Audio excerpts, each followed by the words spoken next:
Hello, hello, everybody. Welcome, welcome. So, as you see, Rod could not be with us tonight because of Hurricane Milton. So, Leroy graciously agreed to step in for him. And I'll go ahead and cover that because I have gotten a lot of messages. I'm sure Rod has gotten a lot of messages. I am north of where the storm is going to hit. So, I am pretty safe where I'm at. We're probably going to get 50 to 60 mile an hour winds, which is absolutely nothing compared to the 100-mile-an-hour winds we had last week. So I am good. However, Rod is in the direct path of this thing. So hopefully Rod will stay safe. His wife is a nurse who might get activated to work, so they cannot leave. So Rod is not evacuating. I know quite a few other people in Tampa that I really wish would evacuate that are not. So hopefully all of them stay safe. I believe this bad boy is supposed to hit late tomorrow night is what I'm seeing. We are supposed to start getting effects from it at I think 7 to 8 tomorrow night. But I think we will be okay where I'm at. We'll probably be without power again because it seems like if the wind blows, our power goes out here. But we have the generator and I have over 30 gallons of gas. I'm ready to go if I lose power. So tonight, myself, Leroy is filling in for Rod as co-host. Below me, both of these guys have been on before. And actually tonight as a panel, I've had the pleasure of meeting everybody in person, which is cool when that happens. So below me is Jimmy from Old School Flips. And then catty corner is Erin from Rebel Junque. And I'm going to make all three of these guys big, let them introduce themselves to you. And make sure you get the questions in early, guys. We already have almost 20. And we just started 2 minutes ago. So chances we won't get to them if you don't get them in at least the first hour are probably pretty good that we're not going to get to it. So, all right, here is Jimmy. What's going on, everybody? Jimmy, my YouTube channel's Old School Flips. I'm on TikTok, Instagram. I mainly sell on eBay, 99% on eBay. I'm based in Ohio. We'll rock and roll on the show. Perfect. Here's Erin. Hey, I'm Erin, Rebel Junque on eBay, social media, and district. And I'm also in Ohio. I'm about an hour north of you, Jimmy? Yep. But I'm Northwest Ohio, but I've been reselling since 2020. And I begged Kat to let me come on here. So that's a lie. That's a lie. So now y'all are stuck with me. So why did you want to come on here? So you should probably tell them about that. Yeah. So if you guys aren't familiar with the District app, it's a live selling and community app. So it's kind of like a combination, like they mixed in like eBay, whatnot, and like Facebook all in one. So it's really neat. Small community groups that are selling live in specific categories. And my friend April and I April's from Albee Vintage, we have decided to start a district over there. It is just getting up and going. So if you are interested, you can search for us. We're the Great Estate Company. And I think that says it all. We're going to be selling estates. So, come join us. Perfect. Here's Leroy. What's going on, everybody? I'm Leroy from South Carolina. Been on eBay for a long time. I also sell at local flea markets and swap meets. I do mainly do tools and hardware. Try to get into some other stuff when I can. And it's not my first time here. You guys seen me before, and nice to be here. Perfect. All right, so let's get this going. All right, Linda wants to know if any of us use styrofoam packing peanuts. I cartons. I can't read. Yeah. Alt egg cartons. Bad cat. I don't. I use bubble wrap and I use paper. Very rarely will I use some peanuts, like you said, when I sell like a big glass piece. But I don't sell a lot of glass, so very rarely do I use anything other than paper and bubble wrap. I don't come in contact with the egg cartons very often that are the styrofoam ones. I picked up once a set of them one time when I bought a bunch of miniatures, but I don't ship in them. I've never even thought to ship in them, and I reuse a lot of packaging. Yeah. I reuse as much packaging as I can, but I guess if you needed to fill some space in a box, you could use a styrofoam carton. I don't know that I would pack something in it without packing paper and everything bubbles still around it. Not by itself, I don't think. Maybe for filler, but not to pack Yeah. something in. This is a funny question. It's a loaded question. I've been pushing this for a long time. I do not ship with what you guys are talking about, but I do use recycled styrofoam paper from your furniture stores. So all these furniture stores have styrofoam paper that they wrap the couches in, the chairs in, the lamps in. I get all of my packing supplies from a furniture store. I'll tell you right now, my accountant was like, she deals with a lot of other resellers, and she's like, you're not paying enough money for your packing supplies. Like other people's packing supplies for the year is a lot higher than mine. So that being said, guys, please, like if you know somebody that works in any furniture stores or anything like that, they'll give you bags of the stuff. And sometimes you even get bags full of bubble wrap because they use it for glass light fixtures and mirrors and stuff like that. Yeah, and I don't eat enough eggs to have egg cartons to ship with. And I agree with Erin, though. I don't think I would use it as anything primary. I would use it for filler. We don't use styrofoam packing peanuts unless I'm recycling them. So if I bought something from an auction and it had peanuts, I don't just throw the peanuts away. I will reuse the peanuts, but I do not buy them. And that's because years ago when Dalton was little, his favorite thing was to crumble them. So if we dropped like one peanut, it would turn into like this shroud of styrofoam. And then I became friends with Jocelyn, crazy lamp lady, and she does tons of glass, and she was only using bubble wrap and packing paper. And I'm like, if she's shipping out hundreds and hundreds of items without using peanuts, then I can do it as well. So that is what I do. I do bubble wrap and packing paper. All right. Miss Elena from Treasure Diva Thrifts wants to know if anyone has noticed any different in their sales since Poshmark made changes recently. So Poshmark actually decreased their fees here in the last week or so, if you guys don't know. So their fees aren't as high. So has anybody noticed any difference in the sales on Posh? Yeah, I wish I had a good answer. I don't currently sell on Posh. So for me, I haven't, there's no difference for me because I don't even have an account on Poshmark right now. So I have no answer for that. Sorry. I wish I did. I wish I had some experience over there. Yeah, I'm not currently selling on Posh either. I used to, and then I went back and I was going to start again, and I don't know, there was some confusion with my account, so I didn't have the patience for it. And I'm going to be someone with bad news as well. I'm going to copy Jimmy on this whole thing. I do not sell on Poshmark. I mainly sell on eBay. I have not even downloaded the Poshmark app, so don't beat me up. So sorry. Like, I'm so sorry. All right. Nobody but me. I haven't noticed any difference in sales, and I don't think Poshmark decreasing fees, I don't think you should notice it because there was no change on the buyer side, just the sellers. So it's not like Mercari where they started charging the buyer's fees. Poshmark is not doing that. They simply lessen the fees on those higher dollar items for those of us that sell those. We have been having a lot of sales on Posh. Mercari has been slower for us than Posh. So, they did implement it. Somebody tell me. Maya, tell me. I didn't know that. I must not have read the whole thing. Somebody tell me what the buyer fee is over on Posh. I did not notice that. So I've been having good sales. I heard the same thing. I heard that they added it, but they're not like in the breakdown. It doesn't say like it has like a weird what they're calling. They're calling something different, not like a fee. They're calling maybe someone, like you said, someone can answer that.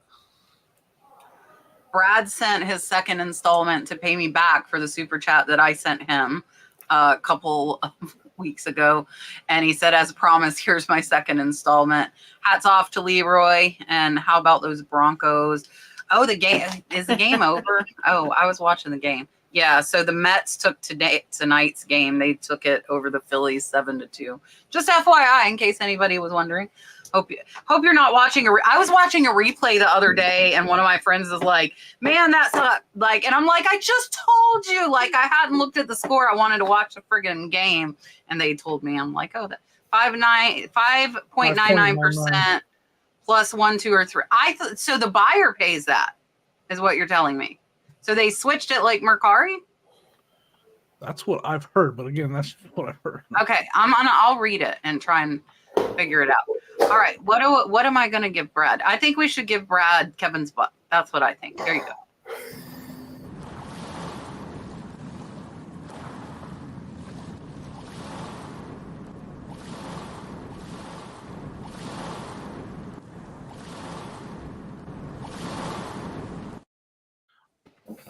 That's crazy. All right. LaDonna says that Nikki Buys has a really good video breaking it down. So if any of you are curious, you can't take it back, buddy. No take backs. Sorry.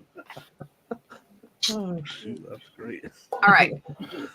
So Pre-Love Bargain says, I'm going to start cross-posting, but stuck on which site to use. Any advice between the three? LP, I just got a sale, Vendu, and Autoposh. I don't. I got an echo. Sorry, so it's bothering me a little bit. I've used Vendu and I didn't have any issues with it. I don't currently use it. I don't currently cross-list, but in the past I've used Vendu and I thought it was pretty smooth. But I don't have a lot of experience on any of the other ones, so I can't speak for those ones. So I haven't used List Perfectly recently, but I did used to use it, and it was super convenient. And that's when I was using it for eBay, Mercari, and Posh. Maybe Citizen too at that point. But then I didn't use anything for a long time, and then I started up with Vendu, and I like the fact that I can do it on my phone. With Vendu, but I'm sure there's lots of other features that you'd want to just kind of like compare like what you're getting for your money, because I mean there's certainly some differences, although I don't know what all of them are. I don't use any cross-listing, but one of the reasons why I've been trying to get better in reselling is to get outside of my box. I'm in like this little box, and I think that tools in one site is what I'm supposed to do for the rest of my life. So I do not cross-list yet, but I am thinking about it. But I also want to try to find something where I can cross-list onto. Oh, we lost him. Oh, he froze. He did. He's froze with his hand. With the claw. Everybody. Okay. I have not used Vendu. I have not used Leroy. You went out. Finish what you were saying, but I don't remember when you went out. I was just saying that I don't cross-list, but I am willing to try. I do want to try to find something where I can cross-list onto Facebook. And if anybody has pros and cons on that, if they can I think List Perfectly and Vendu both do Facebook. My favorite obviously is List Perfectly. That's what I've been using. I'm going to put this up there and I'm going to tell you get exactly what you pay for. So if something's cheap, just keep that in mind. I will tell you that 110%. Be very, very aware of that.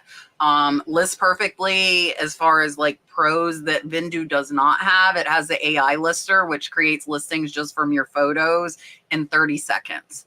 It creates the title, it creates the description, it fills in all the item specifics, and all you do is take pictures. It is very accurate on clothing, it is accurate on vintage, it is accurate on collectibles. It is the only thing that we use to list anymore. So it saves a ton of time. And there actually is a question up here. There's another cross-posting question that asks if one tracks the cost of goods, and List Perfectly does do that. You can put in your cost of goods. They do have reports. They have their listing parties. So there's like a great community there. That's another positive for them. I've been using them exclusively for 3 years, so I can't give you the other side. I've never tried Vindu or AutoPosh. But the AI lister, and they just rolled it out to all levels. So it was just the highest level. Now you can even get it with the $29.99 level, which is pretty cool. And yeah, oh, I'm going to go ahead and grab, I'm going to grab all of these cross-posting questions real quick. Because somebody said that where did it go? I actually messaged, here it is. So Liz said that her LP isn't working and Vindu is loaded. So I messaged LP. I know people there. And they said that could be the issue. So you could disable the Vindu, but they said to put a ticket in, and support normally will get right back to you with LP. So put in a ticket as well and let them walk you through it and figure out why it's not working. But it could be Vindu, but it might not be Vindu. So. All right. Wendy wants to know, can you give some quick tips on taking photos of framed art or pictures behind glass? No matter what I do, I get glare or reflections. Suggestions, I don't have a light box yet. I will tell you real quick that a light box is going to make that worse, not better. Just FYI. Yeah, that's a tough one. Try to find something you can stand it up against is the first thing I recommend, instead of laying it flat. Try to get somewhere you can stand it up and get it in the upright position where you can take a picture straight on instead of it laying down, and then get your lights up higher. But that's how I do it. That's how anything. I don't sell a lot of bigger stuff like that, but when I get like video game cases and DVD cases, they get the same glare. So when I stand them up instead of laying them down, I stand them up. I'll put like something behind it to get to stand up and take the picture. While it's standing up, I can get rid of that glare. And usually it's just a little bit of angling of my camera to get it to go away. So that would be the best answer I have. So no flash. So if you've got a flash that you're using, don't use your flash. And I agree with Jimmy. You want to stand it up. You're going to, just kind of like angle your camera back and forth until you don't have a glare on it. But if you don't have lights inside, maybe take the picture outside. That's in a shade. Well, not in direct sunlight though. Erin, look, do something for me. Okay, yeah. Look at Erin right now. Now tilt your head back just a tiny bit. See her ring light? All it is, seriously, is a simple tilt. That's all it is. Either of the phone or the item. Like I did photography for years. Sometimes you might have to get higher, sometimes lower. I have my ring light up really high, so when I do wear my glasses, it doesn't catch unless I really like if I lean back to laugh or something, it will catch it. Jimmy doesn't have it, and Erin's, I only see it when she tilts her head back. So simple, just as like a demonstration, like super simple. It's like Jimmy said it's a tilt, guys, of the item or your phone. I don't know if Leroy has anything to add. Sorry, Leroy. Oh, it's fine. I'm used to it. It's fine. I just like those guys. A lot of it has to do with tilting. Sometimes you have to bring your light down a little further down, your light box, if you can adjust it somehow. And I noticed that if I get I have a clear box that I put inside my light box, and I'll actually raise the item off the bottom just like 2 or 3 inches. And that actually helps a lot. And it actually makes the picture look a lot different because it's not bouncing off the bottom. Yeah. I think I said what I had to say while I interrupted. Liz says vacation mode. I will be gone October 26th through November 5th. Oh, Rod is not here to repeat it. So and does anybody know, if you put eBay on vacation mode, does it put Bonanza on vacation mode? That's a really good question. Where's the owner when we need him? Right. Yeah. Does anybody know? I don't use Bonanza. I have no idea. But I use away mode all the time. That's all I ever use is away mode, and I haven't had any issues. How long is that? So the 26th to the 5th is 1 week. It's 10 days, just FYI. So if you were going on vacation 10 days, what would you do? myself, I would use away mode for sure. I see a slight dip in sales, but I don't see except for the one time. Most important thing is make sure you click that box to keep your stuff for sale, because it defaults to taking all your listings off when you go to set it up. So make sure you select the box where leave my listings active.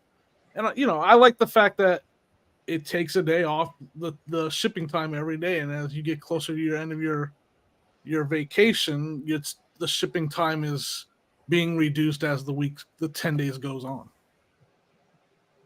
Yeah, I mean, you might want to consider, turning it back on a day or two before you get home, but depending on how soon you want to ship after your vacation. Yeah.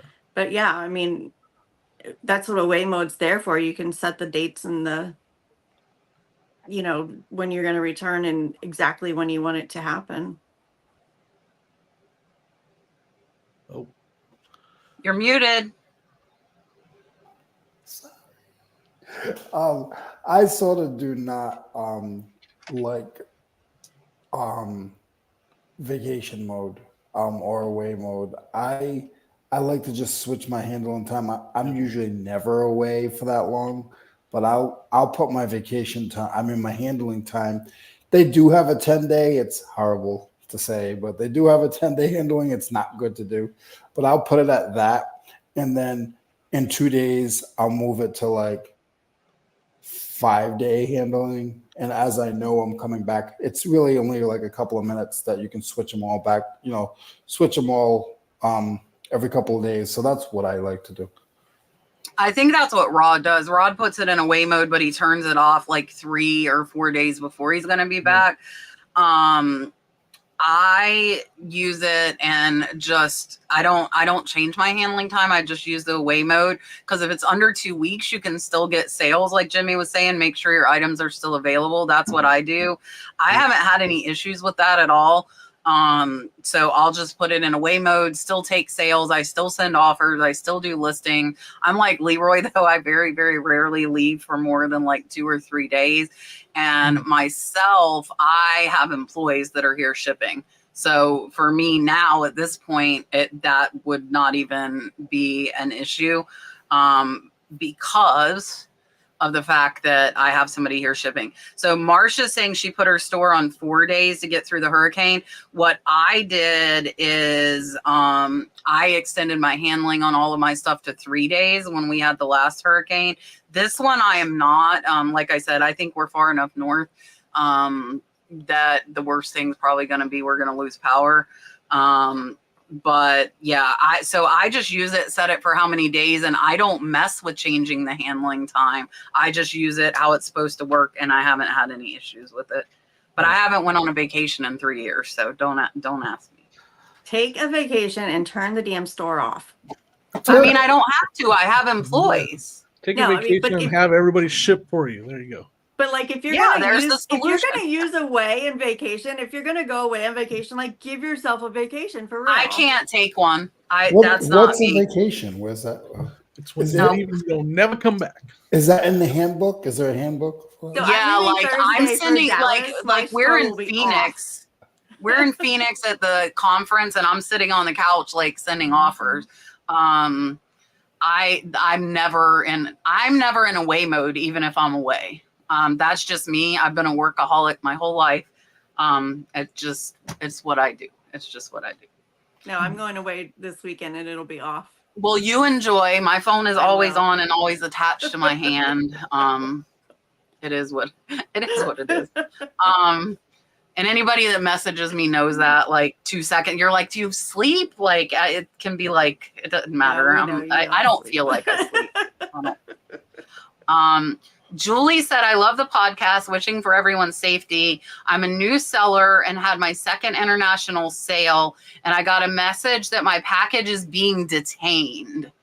So if you know what that means, tell them. I know what that means, and whether they need to take any further action. I don't know what it means for it to be detained. I've never seen that. I've had issues recently, actually. If we're talking about the eBay international program, obviously, there's a big difference. If you use your own international labels, then yes, you have to try to figure out what's going on and resolve it. if you used eBay's program, I don't know what detained means, but it should still be that they need to contact eBay for assistance. But I don't know exactly what the detained means. I mean, I know what detained means, but why is a package being put, where they put it behind bars and giving it a sandwich every couple hours? Like, I don't understand what's going on. Well, I would, first of all, I would say switch to using eBay's program for international sales. But if it's detained, either there's something wrong with it or the person that purchased it from you is not going to pick it up and does not want to pay the fees. So tell the person to contact their local authorities. I've never seen that, so I don't know what to do. I've never had that problem. So it could be something that country doesn't allow. Some countries are weird and don't allow makeup. It could be a knife. It could be something. That's probably why it was detained.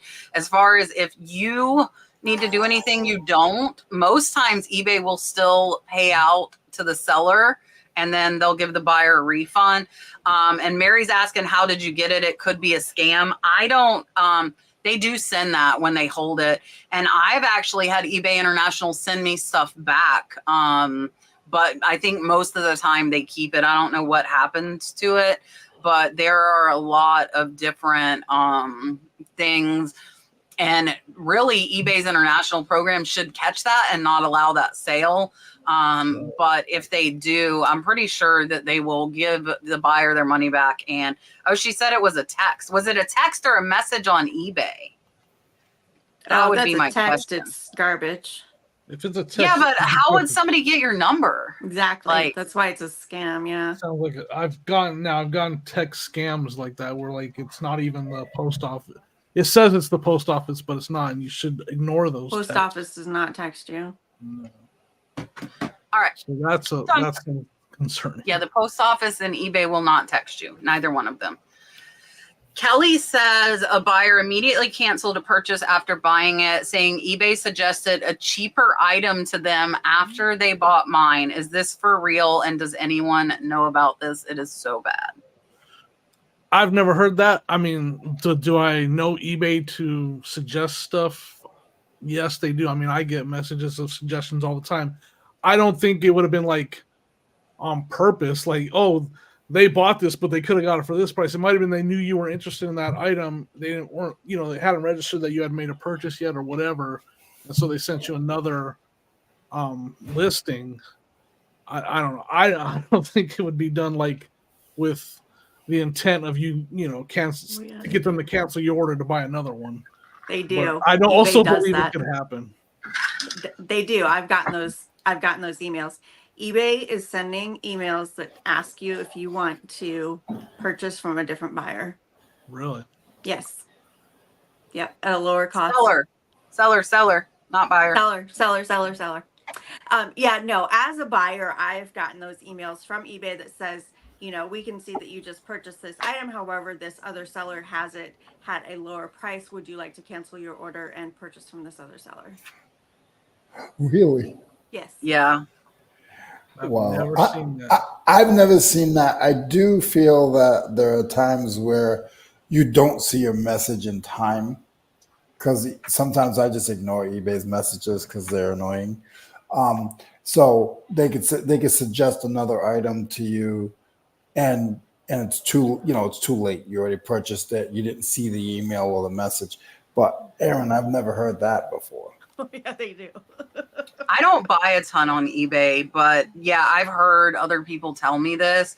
But I mean, honestly, I get cancellations because I've done it accidentally. Like when you're listing and somebody like sends like you an offer on their item, you think it's an offer to buy your item, you accept it, and then you're like, crap, I just bought something. So that happens too. I think that's happened to most of us. But I don't care. It doesn't matter. I cancel it, I relist it, and I move on. I don't let it get to me. And I don't, it's not awful for the seller that has it cheaper that just got a sale. It might be awful for you, but it's not awful for somebody. I mean, it is what it is. And that's the whole race to the bottom. And yeah, it kind of is what it is, but I don't like giving my energy to negative stuff. That's just like negative feedback. Same thing. Like, don't let that stuff ruin your day. Just deal with it and move on is my advice. It's easier said than done. It took me a long time to be able to do it, but that is what I would do. This is a fun question. Sarah Sells Smalls wants to know, what is the item you haven't found in the wild that you want to find the most? I mean, mine's a toy. We know that. Mine is a vintage Matchbox Voltron. It's a Voltron that's made out, that was all came together, a bunch of ships. I have a version of the Lion one right here, but I want the spaceship one that was made by Matchbox. Never seen in the wild. Because a lot of toys I've wanted. Like, I had a list and I found most of them, but that's the one right now. That's top on the list to find. Even pieces of it. I don't need the whole thing, like just a couple of the ships. So yeah. You know, there's some vintage jewelry I would love to find. I mean, there's some that I've found before that I wasn't even looking for that I've been really excited about. But you know, there's some glass. There's always, you know, the swung vases and things like that that we hope to find. I guess, I mean, I don't know that there's one thing in particular, but you know, something that I can flip for a good profit and, you know, make somebody else glad that they have it. Something that, you know, even though it's high cost, you know, you want something that's going to move fast. And honestly, there was some artwork that I found before from an artist named Joe Spoon, and it was metalwork. I remember that. Do you remember those? I do. I inspect every piece of copper I come across, and I have never seen anything like it. But if I ever found it, like, you know, that's something that I keep an eye out for. So yeah, certain brands of jewelry, I'll always look for, you know, gold and silver and things like that. Tiffany. But I don't know that there's like one specific thing that I'm looking for, but certainly a handful of things I wouldn't pass up at the right price. Okay, this is a loaded question. If you guys know, I've told you in the beginning, I love tools. I'm going to say two things that I've actually sold and I like selling. So not something that I'm not going to find. One is a small Wilton vise. It's a salesman sample. It's 901 or 801. They're very hard to find. Right now, they're about $1,000. I was able to get two of them about 8 years ago for $25 a piece. And the other one is actually jeweler tools, like jeweler hammers, vintage jeweler hammers, or vintage jeweler tools. I love finding those. I get excited when I find them. That's it. So for me, it's both glass items, and it would be Glassy Baby and Fire and Light. I've never found them. I would say Fire and Light more than Glassy Baby, but I would like to find either of them. I find a lot, like there's not much I haven't found that I want to see. Marsha's still looking for a Glassy Baby too. So yeah, for me, one either. Fire and Light, Glassy Baby would be my top two. All right. This is a good question. And you guys can answer this down in the chat too. Would you still ship internationally if the eBay international shipping program wasn't available to you? Yeah, I would, but it would be on select items. I wouldn't offer everything anymore. I would go for more of the, like I do like clothing, because clothing's popular over there. But a lot of my stuff that could have an issue with, like, you know, electronics or glass, or like, I would not send any of that stuff just because I don't. But it's still a tough one, because when something something gets lost, you're responsible, right? And so like I would definitely use Pirate Ships program and buy their insurance if I did do it on my own, because they will help you, because when stuff gets to other countries, it can get lost. Actually, I mean, it's happened to me multiple times back when I used to do that. And I got stuff lost, and that pirate ship program saved me a lot of times. So I am shipping a lot of breakables, and if it's not breakable, then it's smalls. And I don't know that I would continue to ship everywhere. I'm certainly fairly confident shipping to other countries where English is, a common language. So, UK, Canada, Australia, New Zealand, places like that, I'm fairly confident shipping to. But you can't beat the seller protection from the eBay International Program, especially with the number of places that items get shipped out to. So, it would be limited where I would ship and what I would ship. I mean, I can't imagine packing up some of the stuff that I ship across the states sometimes. I cringe sending them out. I can't imagine sending them to another country and hoping that they didn't break. I'll be honest with you. Before they started doing this, I've been on eBay for a while. Before they started doing this, I would not ship international. So if they stopped, I wouldn't ship it international. It's too much of a headache. My items are pretty low dollar in a sense. So I just don't want to waste my time with all the headaches trying to do that. So my answer would be I wouldn't. So I would, but I would do 4 pounds and less because Pirate Ship's simple export rate covers up to 4 pounds. So if I did it, I would do it through Pirate Ship. And I want to put this here because I feel like Pirate Ship's actually the opposite, especially for international. It's not for bigger, it's for everything. And for international, they have a standard international rate that's for anything 4 pounds and under, and it's just one cost. So I would do my stuff that's 4 pounds and under, almost like Poshmark. Like Poshmark, I try not to put stuff over 5 pounds. Brad is trying to copy my answer. I would just like to point that out. He typed a little too slow and mimicked me. All right. Vintage Cherry says, is there a cross listing? Oh, I answered this. This is the one I knew I read and answered. So I know, does Erin and Jimmy, do you know, does Vindu track the cost of goods like List Perfectly does? Does it have that option? I don't know. So if you use Vindu, answer that because I can't answer it for Vindu, but I know that List Perfectly does track the cost of goods. All right. Unique Vintage says, I currently have a basic store and considered upgrading, but I see I also have a selling limit of 5 million listings. I don't know how. Is there any benefit to upgrading? What is the basic? Is the basic the one up to 1,000? Yeah, it's like $4.95 or something. There's very little benefit to it other than you're not paying listing fees. Yeah, they changed it so many times since I signed up for it. I don't remember exactly how it breaks down. To me, the only benefit really is the coupon that they give you quarterly, and if you don't want to pay insertion fees. Like if you start seeing insertion fees on all your listings, it's time to start thinking about another store. But if you're not seeing those, then don't worry. You're fine. Like there's no reason to go up a level on your store. When I first started, like the limit was like the first store was like 200 something. And so when I got to over 250 listings every month, I started to see a 10-cent insertion fee or whatever, 20, whatever it was. And another thing to consider is just if you list something on the 1st of the month and this sells on the 5th of the month, that was still something that you listed. It might not roll over to the next month, but it was still a listing. So you got to make sure you count those too. So watch when you're listing, watch for insertion fees.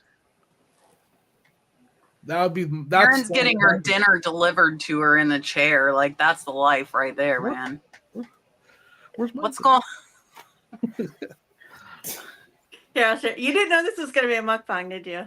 We're having chicken and rice. Brooke made shepherd's pie last night, and I had leftovers before we came on, so I actually am not hungry. It's your turn, Erin. I agree with what Jimmy said.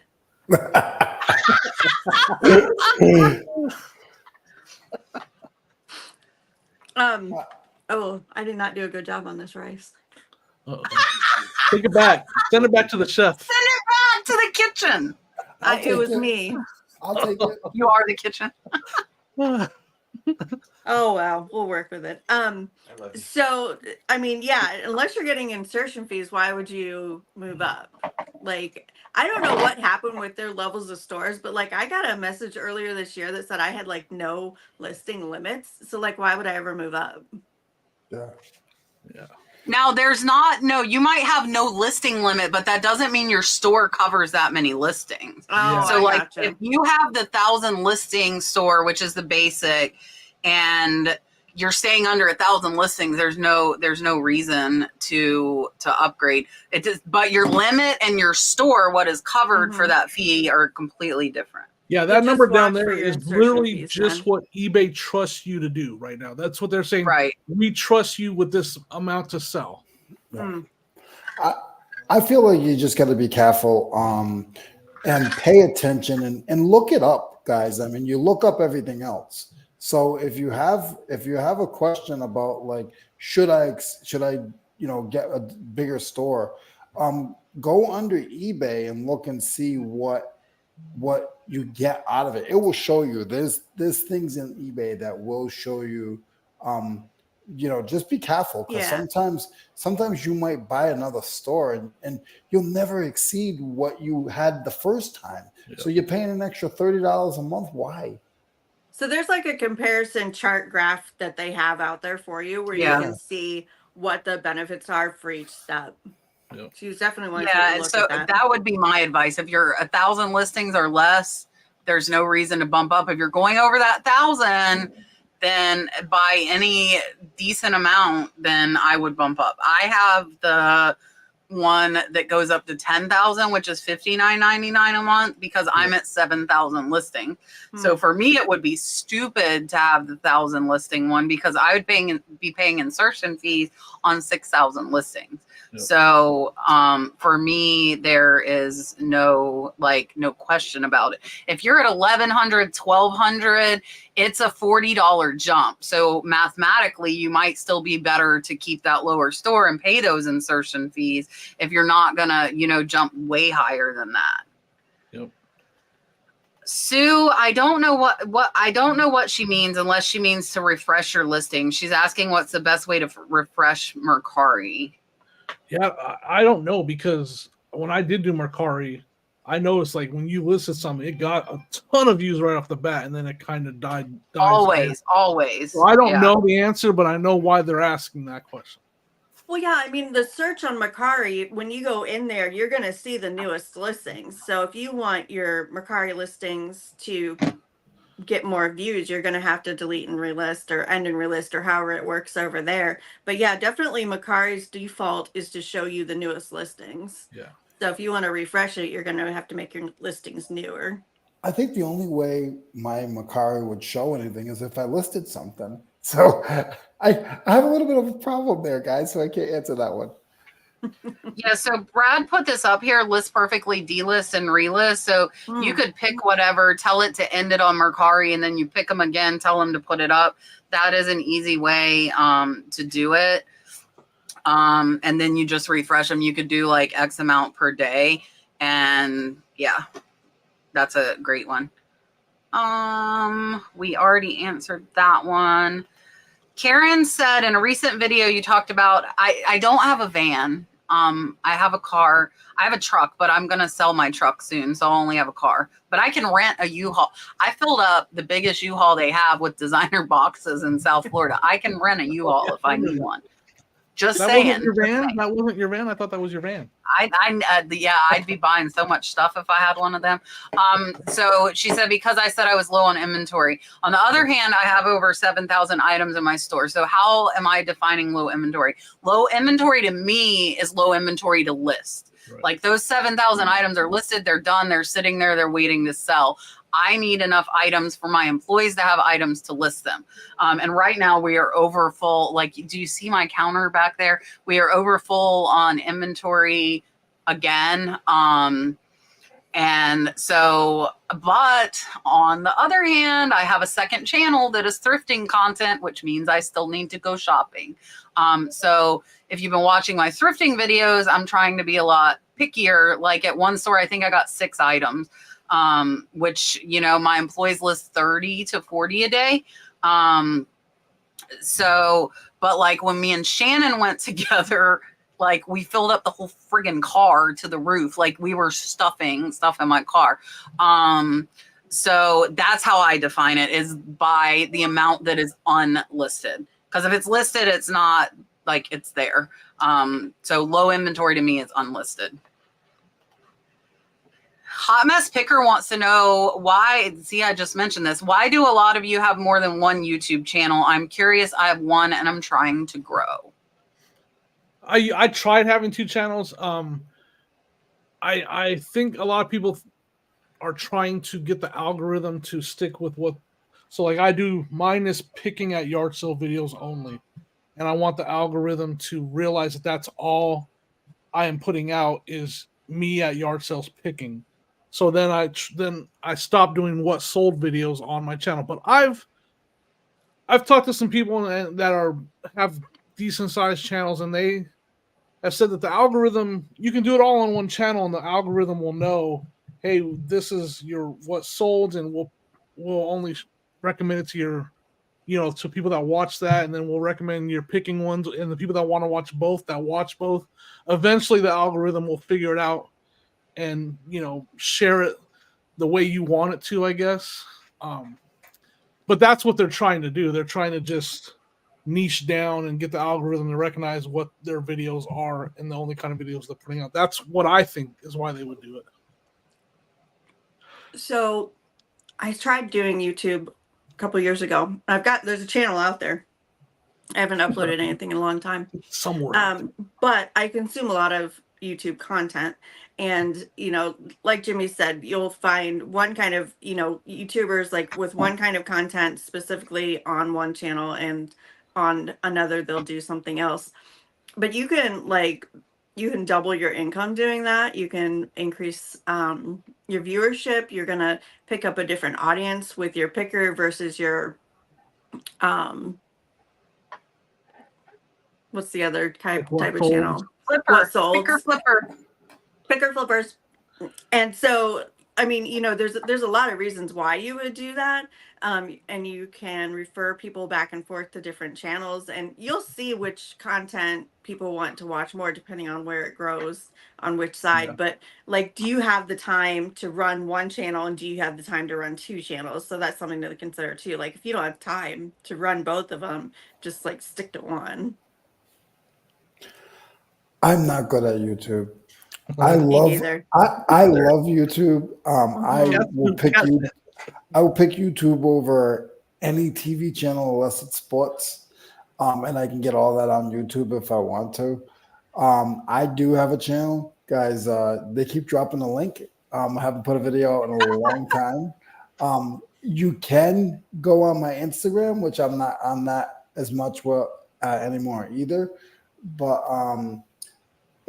I love YouTube. I don't know what to say. Like, I think everybody should have 9 channels. Like, we all are here because like Dave. ADH Dave has like 9 channels. Well, that's a good example. Dave, now, if you're going to go make a cooking channel and a picking channel, you might want to keep those on separate channels. Contact Dave. But let me finish again. I mean, she just keeps. Up. Can you come and be a co-host? So and then I'm going to interrupt you 19 times. So my feelings are hurt. Oh my goodness. But honestly, there's a lot of reasons why some of these guys will do 2 channels. If you lose one of your channels on YouTube, you could be in a lot of trouble if you're making good money with it. So. I want to know anything about that. Yeah, so for me, you guys, if you're here, you're watching this channel, obviously. I was putting out my thrifting and my teaching videos on this channel. And like Jimmy said, Erin pointed out, it's different viewers. So yes, like those of you that are in the podcast right now are interested in reselling, but there are a lot of people out there that like watching shows like American Pickers, things like that. And they just like people finding stuff. They don't care about the reselling aspect of it. So that's why I started my second channel. And I actually think the potential for the thrifting channel is greater than this channel, because the general population could sit and watch me find things, but they don't care about all that we're talking about tonight. They don't care about reselling. They just want to see me find cool stuff. They don't care about the other stuff. So for me, the potential is bigger on my second, even though it's smaller as of now. I think it has the potential if I could put out regular videos. And somebody just commented, oh, look who's in the chat. he has 5 million channels too. Mr. Kevin is, I am not evacuating. I am not in the cone of the hurricane. I have no reason to evacuate. Rod has reason to evacuate, and he is not evacuating. I have other friends in Tampa who should be evacuating and are not. If you happen to be watching, just saying. But I think you're a little too late now, and you better hunker down, and there's no gas to get out of there. So yeah. So somebody, where did it go? Somebody, see, this is what happens. I don't have Rod to help me. Oh my gosh, I'm so behind. You guys there's 400 people in the chat, and it's just me trying to keep up with the chat. Normally Rod is helping me. Somebody asked like how I handle like managing them. That's one of the reasons that I have employees. Is YouTube itself, just one channel can be a full-time job. If your channel is a big channel, I'm OCD about answering every comment that comes in. Which actually my daughter has started helping me with. And my thrifting channel goes to the wayside. Like, so during the hurricane, and now we have another hurricane, I went 11 days without putting a video out on my thrifting channel, because that's not the one that makes the most money. Like, to be completely honest with you guys, this channel is the one that makes the most money. So this channel is the one that gets the most attention. Now, if that ever switched, then that focus would switch right along with the money, right? You're gonna put your effort and your time into what's making you money, or you should be, when that's your income to pay your bills. All right. Jane says, have any of you purchased eBay stocks? I have not. Nope. I have not. If you take the T out, I think I once owned a pair of eBay socks. Of course you did. eBay socks. I have Liz Perfectly socks. There you go. Oh, I have Nurse Flipper socks too. Of course you do. A pair of those. Oh, shit, that's great. Oh. Did everybody else answer? Did I miss this? I was a little distracted. We all said no. You bought socks. I just bought socks, not stocks. Okay. Is there a way around Mercari's crazy high shipping for large items? I don't know. Can't you use pirate ship and upload tracking? It's been a while since I used Mercari, but I know when I was using Mercari, I would do my own shipping, and I would buy the label on pirate ship and then upload the tracking. Can you do that on Mercari? That's exactly what you have to do. Yep. You just you what is it, like seller pays or something, and you work your shipping cost into your cost of your item, like and then you buy it on pirate ship. Yeah, I'm not sure how it works. Yeah, you charge whatever you want on the like doing your own shipping. Yep. So that would be the way around it. I just use it. And if they want to pay, they pay. If not, because I just like printing the labels off Mercari. I don't want to change up how I'm doing it. Yeah, so I would use pirate ship to get like a generic quote, like take the item, weigh it, measure it, and then imagine the furthest destination can go. Do a test label on pirate ship to that location and see what that would cost, and then make that what you would charge for the shipping on that item. And then when it sells, buy the label on pirate ship. If it ends up going somewhere closer to you, you'll make a little money on the label, but if it ends up going to the furthest destination, you'll be good. All right. Sorry, Leroy. It's okay. I'd love to know. I'm assuming they're asking me because I have the item dimensions on the photos. So we use Smart Sizer, and it's only available on the iPhone. And several of you have asked me to make a video. I've never used the app myself. My employees use it. And all you do is like, it tells you like which way to move it around. And then it takes them, but you need to be careful. I just had a return come back. It was 2 inches off. On the measurement. So you do need to occasionally check them and make sure that it is matching.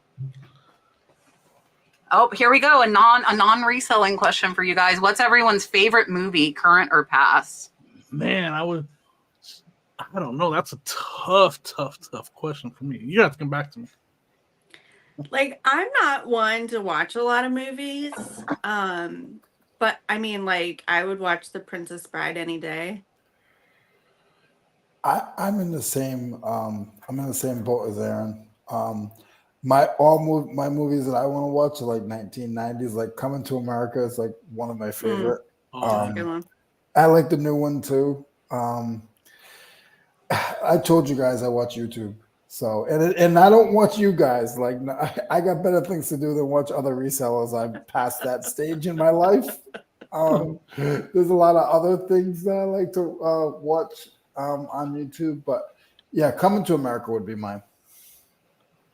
I'm not a big movie watcher either. I did though. I just watched Coyote Ugly. I really like that movie, and I just watched Sweet Home Alabama.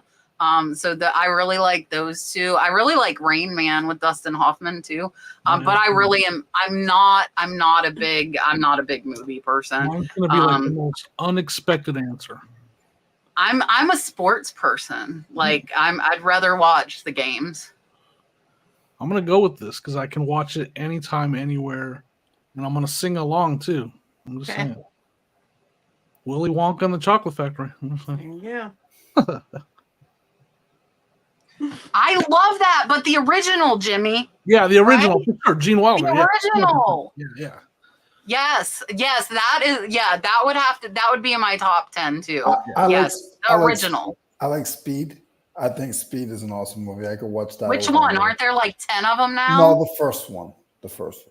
Or Aladdin. Right. I could watch Aladdin all the time. Oh, I love Aladdin too. Now all of us saying we don't watch movies or naming off. But my movies are from 20 years ago. Yeah. They are. Hold on. I don't know why I like musicals. Like I like The Greatest Showman too. Give me The Greatest Showman all day, every day. All right. Chad wants to know now that StreamYard has increased their prices, do all of us use StreamYard for doing our lives? And I think all of us do lives in some capacity. Will you switch to something cheaper? And if you are, then what? Well, if you don't mind, I'm going to do the shameless plug of my podcast, the Reseller Leftovers podcast. We are currently using it, but we're in a total state of panic right now because of the increase. So we're going to go with it for now because we use it to record, and we like to do the individual recordings of each person's stream. So for now, we got to roll with it. It's probably going to be a couple months where we talk about it and look into other options. So for a while, we're going to still continue to use it. If there's a better option out there that's cheaper, we'll look into it, but we're kind of stuck with it for now with the podcast. So go over and check it out. Help us out. We're almost to 500 subs. Cheap, shameless plug. That's what we're here for. I'll vouch for the Reseller Leftover podcast. It's pretty good. I don't go live like on YouTube, but when I do lives through District, I mean, there's no cost for us to use the app over there, and I can cast to, and we're talking a live selling show, but I can cast that to YouTube, Instagram, and Facebook all at the same time. So if I'm doing a sale, I just log into District, and right now I'm typically selling on the Knickknacks community. Obviously, we're setting up the Great Estate Company to be able to sell there too. But if you want an application for selling, depending on what you're selling, definitely check out District, and especially if you have social media and you want to cast it out to multiple locations. I do. But it's not record. Well, it records, but it's not like StreamYard. I am very afraid, to be honest with you, because this is another one that Kat's going to message me tomorrow and yell at me because I'm paying for something I shouldn't pay for. It's the only two. I only pay for the higher membership on eBay, and I do pay for StreamYard. I do other videos with people, some of my banking and stuff. I use StreamYard. I'm a little afraid on that. I am going to do a shameless plug. I am on the Reseller Information Network on Tuesdays. And Jimmy's there once in a while as well. So I use it. I don't use it for that. I'm not the head of that one, but like I said, I use it for some other stuff. But I don't know if I heard it's going to go like 45 and then 89.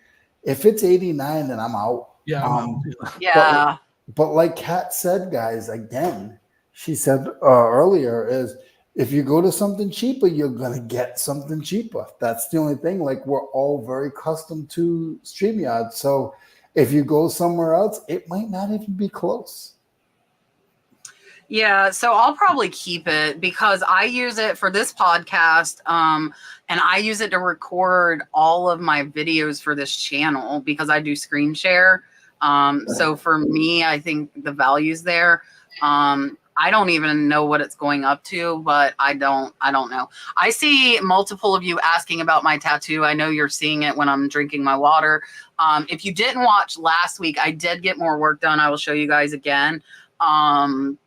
And I'm going again, hopefully later this week, if they have power to get more done. Hopefully we'll start getting some color. So the new stuff is like the seaweed that's on there. The turtle was already there. The coral is new. Those stingrays have been there. And then the fish back there in the hammerhead there is new. And then there's new hammerheads up here too. These will be shaded out so they look like they're like deep in the ocean. So I've got about 20 more hours left. My arm will be covered. Oh, and the wave is new up top too. The wave is new. My arm will be covered from shoulder to wrist. It will be completely colored by the time I'm done. So I got about 20 more hours left on it. All right. So there's my tattoo update because I saw a bunch of you asking. Hot Mess Picker says, I found 2 vintage Goody hair clip barrettes. Some Goody sells high. However, I can't find any online like mine. Would you do an auction? I'm trying to figure out starting price. It's not a category I'm familiar with or an item that I'm familiar with. But the question I would ask or look into is if they are run on auction, do the auctions get bid up or do they look like they're selling for low dollars? So like, an example I would use, a scream mask. If you put a scream mask up and it's a desirable one, the bidders are going to bid it up. The collectors are going to bid it up. So that's the research you need to do. Go in there, look to see if any have sold on auction and have they been more than 1 or 2 or 3 bids. Like have they been bid up? Then I would say yes. But if you look and the history shows that auctions get 1 bid and they're selling for less than the rest of them, then I would not do that. I would try to do more research, maybe find a Facebook group that has information that can help you ID them. But definitely don't do it if they don't get bid up. So I know you said you can't find any online like yours. So did you check Terapeak? Do you have WorthPoint? Like where all did you look? If you're going to do an auction, you better set that auction price at a price that you're willing to sell it at, because if you only get 1 bidder, it's going to go no matter what. You have to consider like how fast is it going to sell? Is there a demand for this item? If you can't find it, how do you know? Compare it to items that are similar to yours. I mean, I don't know what the sell-through rate is on a hair clip, but auction always set it at a starting bid that you are willing to sell it at, no matter what you think it's going to go for. Leroy's not paying attention and he wonders why I skip him. Past his bedtime. It is. Leroy, You can skip vintage. It. I'm skipping him. I'm just going to answer. So if this were me and I truly couldn't find any, and like Erin said, I would look on WorthPoint. Then what I would do, I would not do an auction. I would price it at the highest that one had sold at, because if it truly is rare, then people are going to pay, and I would let it sit there till it sells.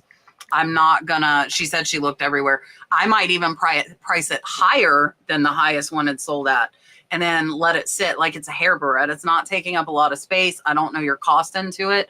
I would price it high and let it sit.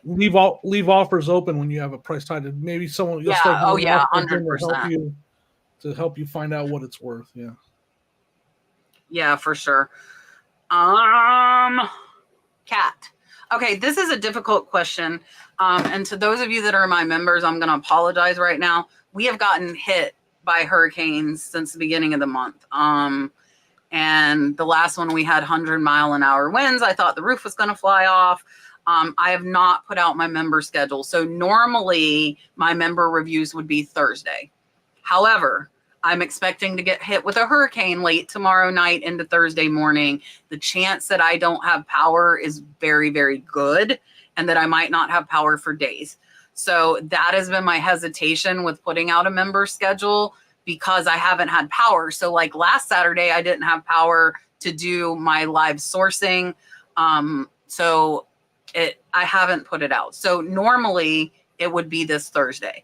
I am going to hope, and I will tell you guys, they have predicted that this is going to be 3 back-to-back hurricanes, and this is only number 2. And the prediction has already come true because it's a week later and we're getting hit with another one. There supposedly is a third one that is going to be just as strong following right behind it. So that's my hesitation right now with putting it out, is like we lose power around here, like if the wind blows wrong. And our cell towers were out last time too, for days. We didn't have cell service. So normally it is the second Thursday of the month. I am going to say I will try to do it next Thursday on the 17th, but I'm so hesitant to put that out on paper. You know what I mean? I'm very hesitant to make a schedule right now because we're getting slammed with hurricanes right now. So I don't like that answer, because normally I'm like very consistent and do it on exactly the same days, but I cannot control Mother Nature. I wish I could control. We're on Mother Nature's schedule right now. We are on Mother Nature's schedule right now. And like the thing is that I'm so mad. So Saturday I was out like picking up limbs. I burned like a 20 foot wide by 8 foot high burn pile. We live in the country, if you do not know, and we do that around here. So I burned it. I got like, I would say like 60% of my yard picked up. And then I'm reading about the hurricane coming, and I'm like, son of a gun. Like, I just did all this work, and you know what's going to happen?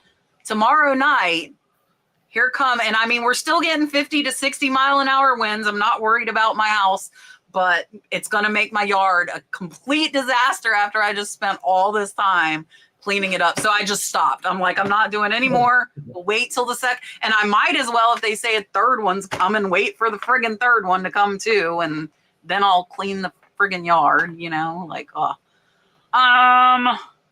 let's see. Do any of you buy from pickers? That's a good question. Yeah, I mean, it's actually quite common here in Ohio to find someone that's a picker that doesn't sell online. If they got it for such a good price, they're willing to let it go for a price that works for me. I don't have a particular, person that I go to all the time, but I'll be out at sales. I'll go to flea markets. I'll go to wherever, and I run into these people all the time. They have stuff that I can. There's definitely enough meat on the bone for me at their prices, and I can tell that they are a picker as well. They don't sell online. They sell in person only.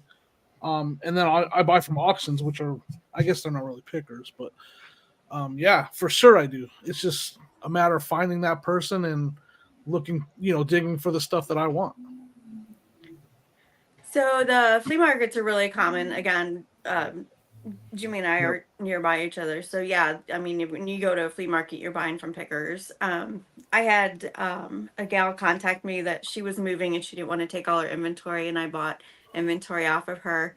But then there's also on district, Kevin, Commonwealth Picker, has set up a community there called Shop Commons, and it is pickers selling to resellers. It's pickers selling to pickers.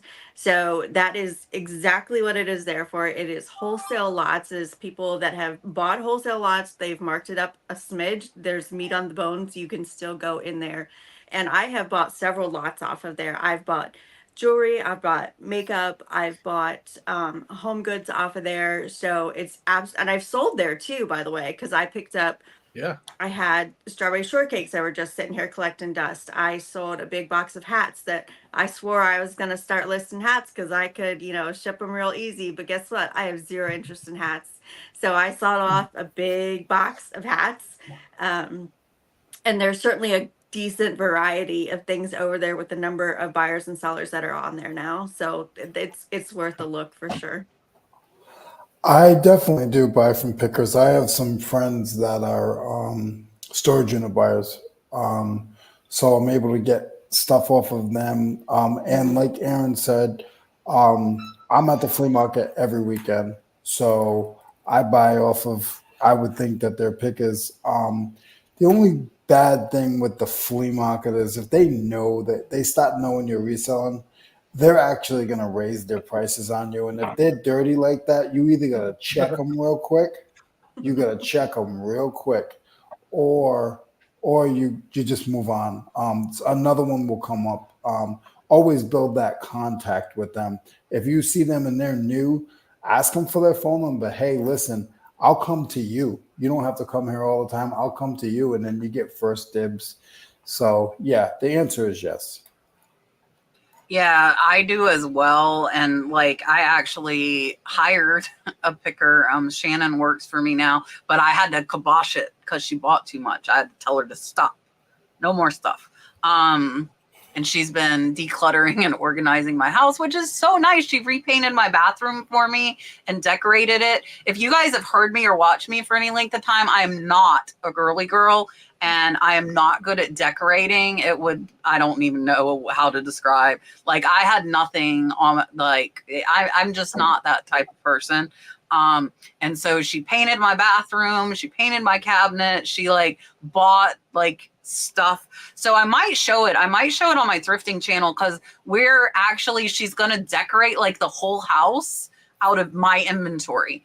And it'll still be for sale, but we're going to put it into the house as decor because I pick up stuff. I know to pick that stuff up, but don't ask me where the hell to put it. That's why I don't have a booth. Mine would be the one with like boxes thrown on the floor that you have to dig through because I can't I can't make a pretty display. So the answer is like, yes. I do not overly often though, because I buy so much myself and I buy a lot of lots on estate auction. So for me, I don't overly. I know Jocelyn, when I went up to Pennsylvania, there are quite a few there that have like box lots that they buy off the auction. So they're picking from the auction and then they're selling it to you at the flea market that had really, really good inventory. So I don't have anybody here like that. If I did, I think I would probably be more likely to do it because then I could cherry pick the higher dollar stuff. But I don't see anything wrong with it. Like Leroy said, though, you really need to check it and make sure you're not overpaying. That's going to be the main thing. Deborah said she just switched to having a store, but she doesn't like how it shows on her laptop. Does anybody know how to switch back to the old display? I've had a store so long, I can't even begin to answer that question. Yeah, I don't know. I only use the seller hub, so I literally don't mess with any of the other stuff. I do all my work on the seller hub. So if you like the seller hub, you can just Google search eBay seller hub, and it'll bring up, you click on that and then it'll take you right to your seller hub. I don't use any of the other stuff, so I really couldn't tell you how to get back and forth. I don't know. Is she like not liking the display of her items? I think the seller hub maybe is what I'm thinking. I love the seller hub. It might just be a matter of getting used to it too, though. Yeah. It's so much better than it used to be. So I would say if you've bought a store and you paid for it, take the time to look around and get used to it first. I switched her over to the seller hub now. Gotcha. I don't think you can go back unless you dump your store. Is it true that some, like if you have an iPhone, an iPad, or if you have another device, that your seller hub is different? Because see, I've always used an iMac, but I've heard that it looks different on other devices as well. Is that true? Oh, I don't know. Well, maybe people can tell us. I mean, your interface is going to be different because Windows is not Mac, Yeah.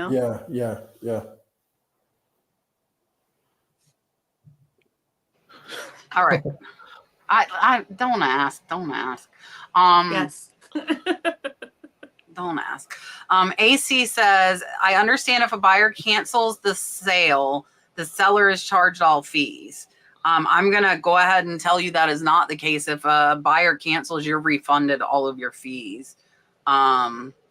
It doesn't matter the reason for cancellation, whether you cancel or buyer cancel, those fees are refunded to you. You're not charged them. Mm-hmm. All right. Sandy wants to know, what is the benefit of revise or end and relist? I mean, it's right there in front of you. If you have, if something's stale and it's been listed for a long time and you end it and sell similar or relist, you more than likely will see it to start to get some views. You can also mess with ending and restarting if you promote, you can end and do new promotions.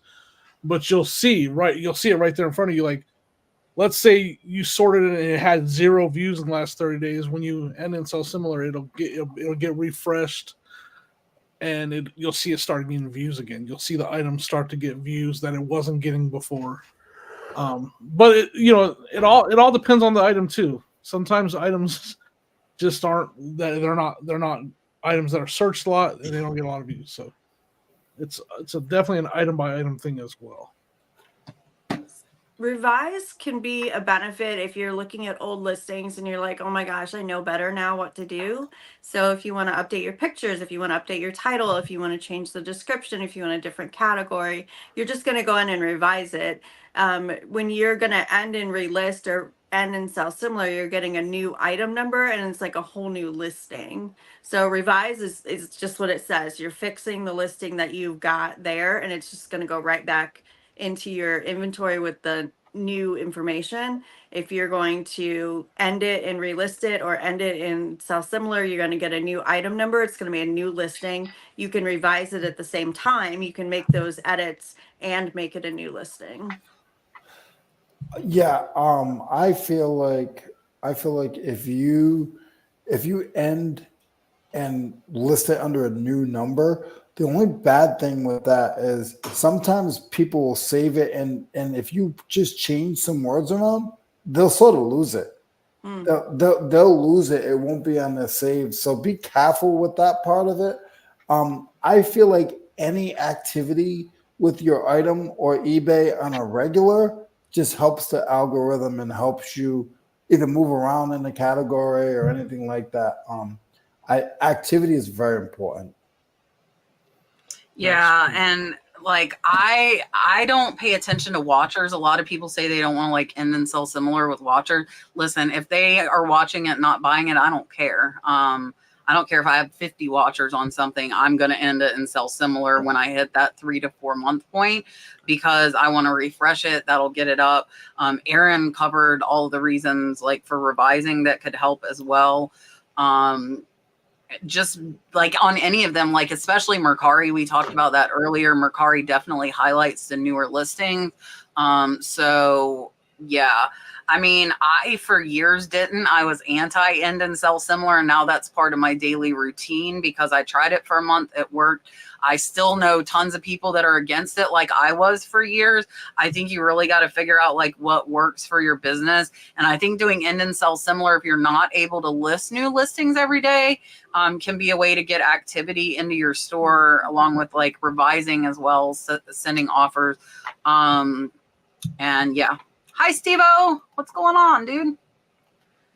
All right. Judith got her first negative review left today. The buyer was in Mexico. He wrote the review in Spanish. She's tried twice to message him, trying to get him to open a return, but she cannot get the message to go through. Are buyers able to leave negative reviews if I can't read or respond to? I'm assuming you can read it, and almost any computer now, if you highlight, it has a translate option, or you can copy and paste it into Google Translate as far as like trying to read what they wrote. And you can also, I'm going to let everybody answer, but you can also respond to them, type it in English and have it translate it to Spanish and send it to them. I just wanted to say that first. Yeah, I mean, yeah, they definitely can, and they did. It's a tough one. I mean, there's things that I do on the front end of before I sell something to help me on when these things happen. So I mean, for me, like, you know, I can, but that's my big question is like, it was an international sale. Did you ship it yourself or was it through the eBay's international program? If it was through the eBay's international program, there's some help that you can get because there's a lot of protection from feedback through the international. You just got to get a hold of somebody to see if they can help you with it. I would be curious what the feedback is about. But yeah, I've said this before. Before I do anything though, I always try to use the automated removal thing. There's an automated removal that you can use now on eBay where it's not asking the buyer, it's asking eBay to review it and see if they'll remove it. And it's right there on the seller hub. I don't remember exactly where it is, but it's all automated. You just request it and they'll review it. And I've had it removed through that before. So that's where I would start. Always start there and see if you can get it done that way without going through all the big steps. And then if that doesn't work, then look into further steps. Tell everybody good night. Night. Good You guys night. ever heard me talk about Elizabeth? This is Miss Elizabeth. She's going to bed. She's got school tomorrow. Dalton and Brooke are still up playing Fortnite because they canceled school today and tomorrow, so Dalton didn't have to go to bed on time. So they're in there playing Fortnite. And That's awesome. Yep, we have to go to school here in Ohio. It's her senior year, man. She's dragging her feet. She's got to get through it. Night, kid. Night. So as far as feedback goes, yeah, translate that, find out what it says, send your revision request, contact eBay. I would do all of the things. You know, I mean, you need to know what it said. You need to know, did you sell through the eBay's international program to be able to contact them for help? But I mean, I would just do everything that you can do. But gosh, yeah, translate it. That's super easy. Yeah. My answer is going to be the same as those two guys. But like they said, like contact eBay. Go once you get off this live or whatever, not off the live, but contact eBay and let them know that you're having an issue with that you get a negative and you're having an issue trying to communicate with them because they're from another country and they speak another language. Let them know now that you're having an issue, and then, like Jimmy and Erin said, check with the eBay with the shipping overseas. Check with them, international shipping. Check with them and see what they can do for you as well. yeah, and just be careful because I don't know how much the item costs, but that return shipping could be like more than you expect. And for return shipping, you're going to have to pay. So in a lot of cases with those, I'll try and communicate and give them a refund because it's just not worth it. Unless it's like, if it's like a $200 or $300 item, then yeah, I'll pay the return shipping. But if it's like 50, even $75, I'm probably just going to refund. But definitely read what they wrote. Like, you need to know what the issue with the item is first. And if they're saying something that's not true, it might be easy to get that removed. But you need to know what they're saying first. DS on YouTube says, do you have a set time when you get orders ready, or do you just pack them as they come in? For me, it's a set time. I wake up in the morning, I pull orders, and then I pack them, and I make labels, and then I just want that label. I want the buyer to see that label's been created and there's activity on my end. Me knowing that my post office, the big truck doesn't pick up till 4 p.m., I don't take it to the post office till 2 or 3 in the afternoon to get it scanned. But I get the label created right away so my buyers see that there's activity. So yeah, that's every morning. The only mornings I don't do that are Saturday and Sunday mornings. I don't ship. I do one day handling, but I don't ship on Saturday morning and I don't ship on Sunday morning. So eBay, I think I have 2 or 3 day handling. So I'm just always following those big red letters that say, ship by Tuesday, ship by Wednesday, something like that. So as far as eBay goes, that's what I do there. Over on District, I'm going to if I've done a live show and I've got, 10 to 20 orders, I'm going to pack those as soon as possible because it takes forever.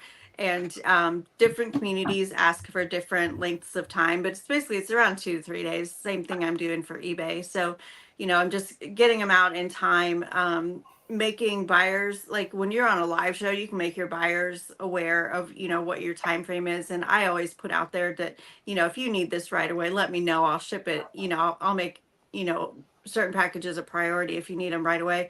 Most people that I sell to live are very calm about shipping times and things like that. And I get them out as soon as I can. I'm not going to put it off for, no reason at all. But a lot of times too, though, like on district, I can combine shipping from different communities. So I could get orders from Knickknacks and from Great Estate, and those will still combine into one box for me when I go to do the shipping. So if some buyers will tell you, hey, just leave my box open because they know you have another show coming up, and we'll combine all those together. So it's just a matter of where it's sold and who's requested what, and trying, you always just want to ship as soon as you can. I'm a little weird. No, Little? do not answer that, Kat. I feel like the algorithm is. I feel like the algorithm really pays attention to when you print your label and when it gets scanned through the post office. I feel like every time I like, if it's the weekend, I'll make sure I package a couple of my items and get the label on them. And then I feel like the rest of the weekend, I get better sales. And like, if I bring my stuff to the post office in the morning by 11 o'clock, the rest of the day, I'll get sales. If I don't bring it to the post office, I won't get no sales the rest of the day. I'm a little weird, just saying. A lot weird. We ship every morning. That's the first thing that we do. We meaning my employee, not meaning me. So the only time that we ship like later in the day or in the afternoon is like when the storm was coming and we knew we couldn't ship the next day. Then we packed in the afternoon because we knew we were not going to be able to ship the day the hurricane hit.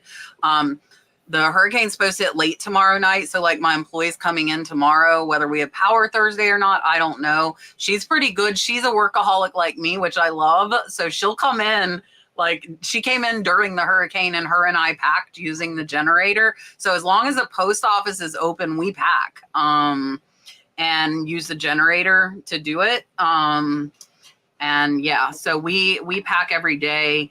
And I think you should. Saturday? No. Okay. So we, like, my employee only works Monday through Friday. And even before I had an employee, I didn't pack on Saturdays because I wanted like those 2 days off and it's not a business day. Yep. So to me, I do next business day and it doesn't, like, I feel like it doesn't count. Lynn became a YouTube member. Again, guys, I promise as soon as I feel comfortable that I can follow through with the schedule, I will get one out. If Mother Nature would quit pounding us with hurricanes, I would be very thankful. But I will never leave. I'm a born and raised Floridian, for those of you that do not know, and I do not intend on leaving ever except for vacation. So yeah. So I get to play my favorite super chat for the membership, and here you go.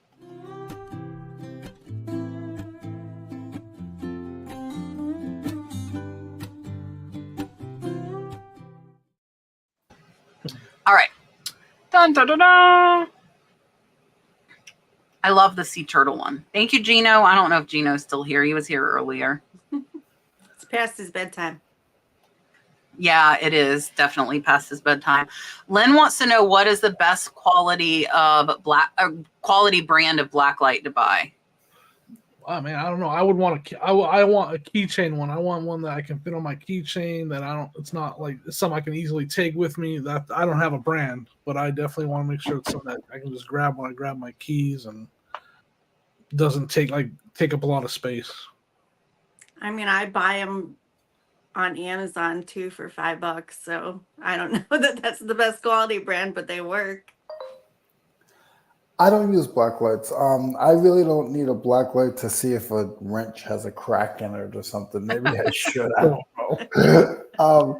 But black lights skeeve me out because of the other reasons you can use a black light. So the answer is I Don't be checking the hotel rooms with the black light.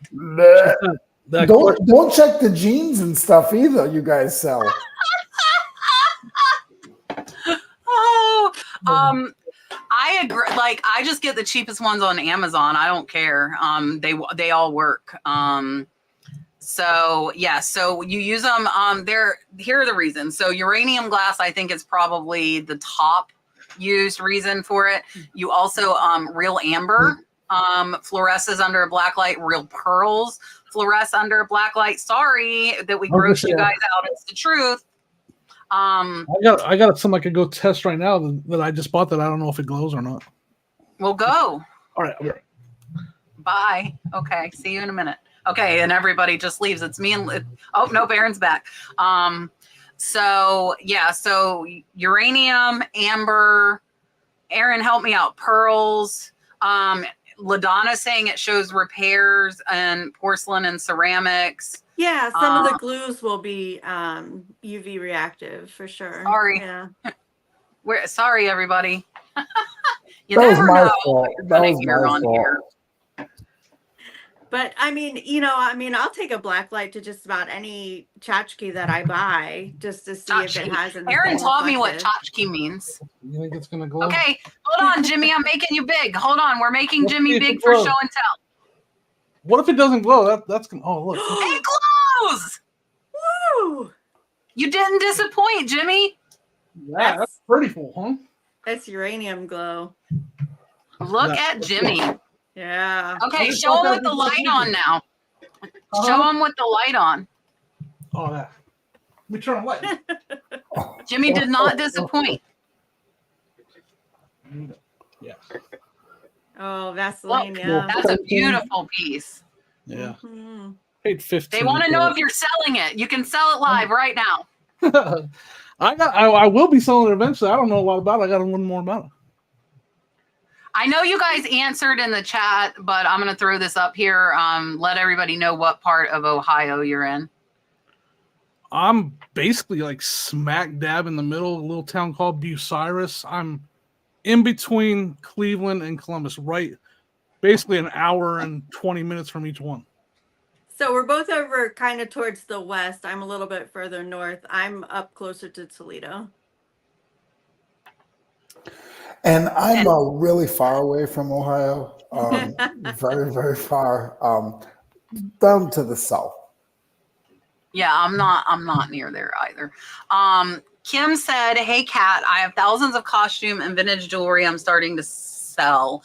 If you could only pick one place to sell, what would it be? And have you had any luck with lists perfectly identifying some pieces?" So if I had to pick one place, it would definitely be eBay. That is our highest performing platform. And List Perfectly has identified some stones, not all.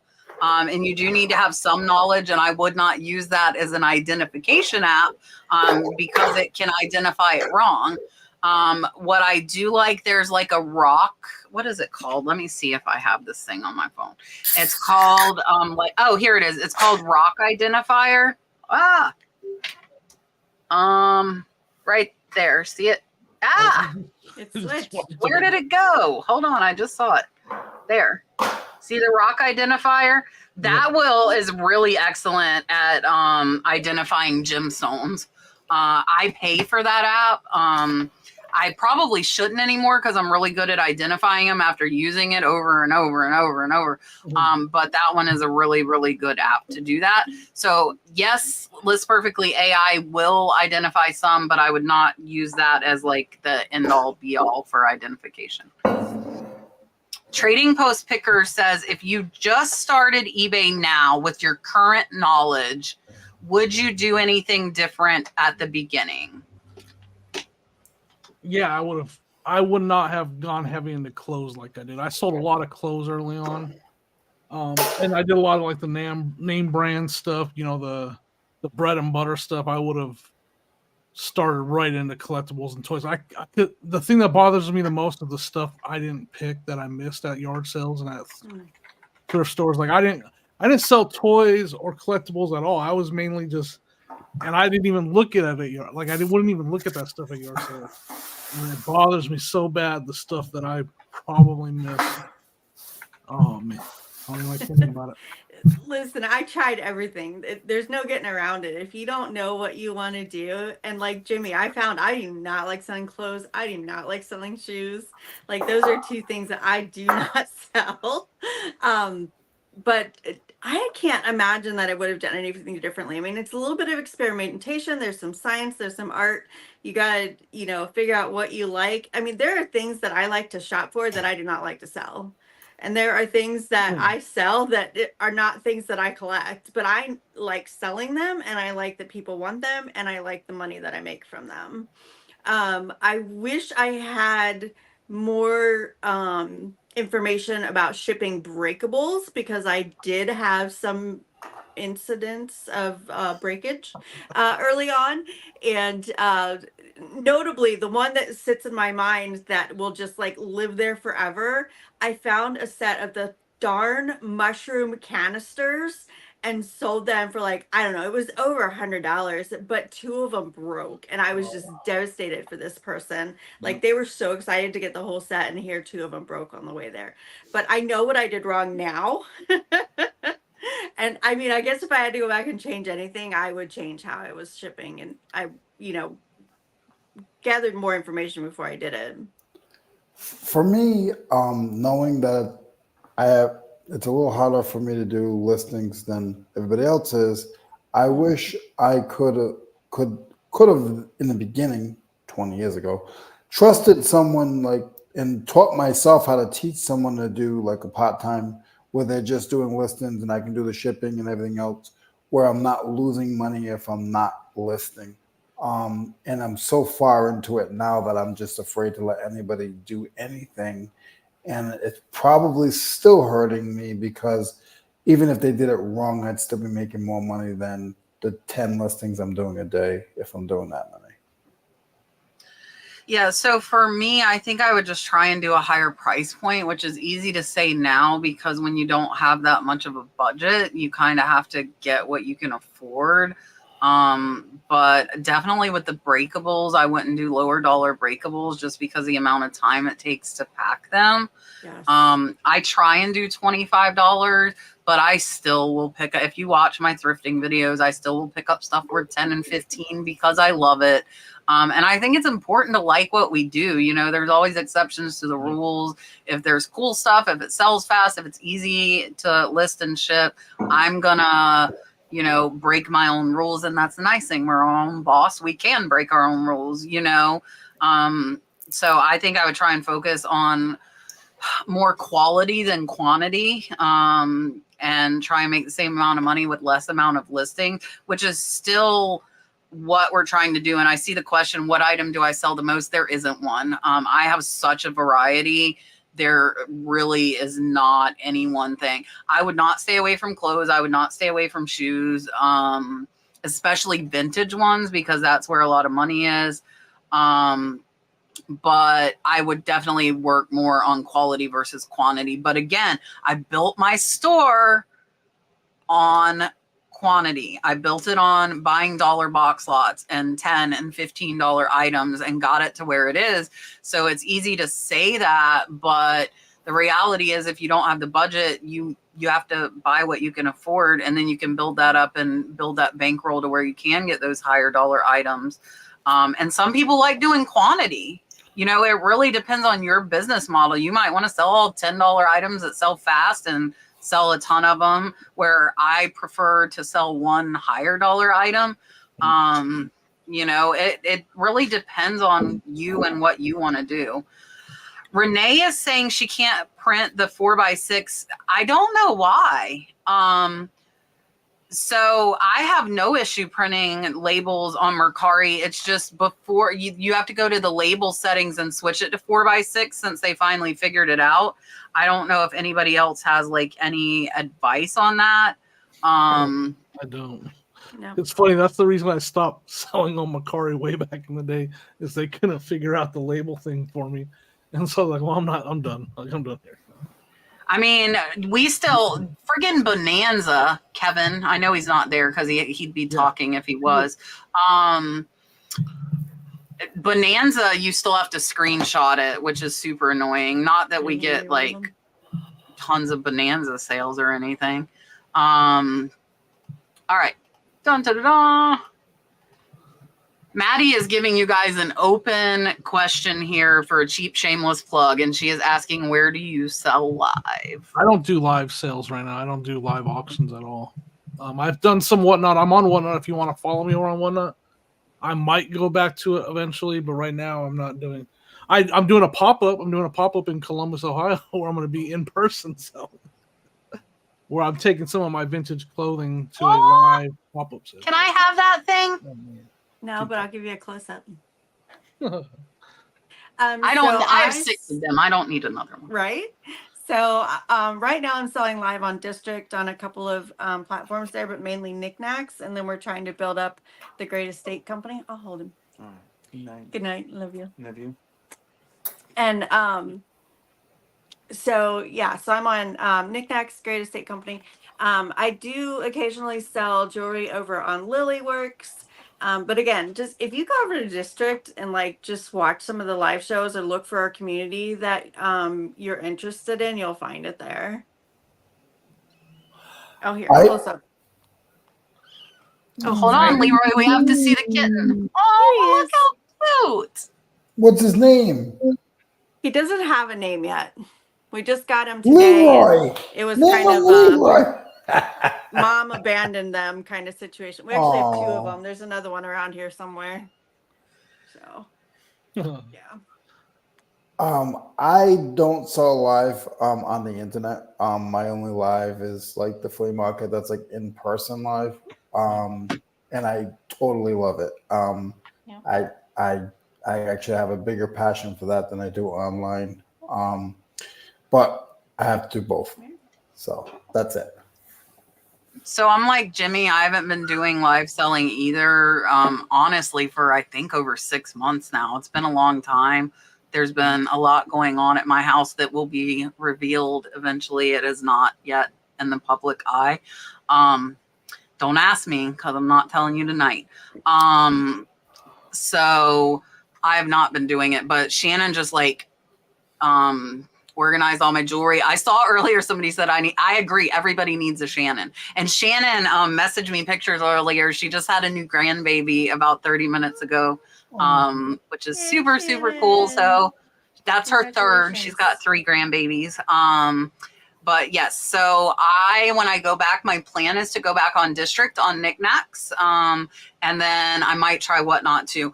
I keep saying next week, and then we get these friggin' storms, and then it gets pushed out another week. And so, yeah, just a lot going on. I think it's been over 6 months since I've done it. It's been a while. Wind Dancer wants to know, and I think we kind of covered it, but if we can just answer this one directly, do you ship every day or only on select days like Monday, Wednesday, Friday? Yeah, every day for me. Yeah, whenever I have something that needs packaged, for sure.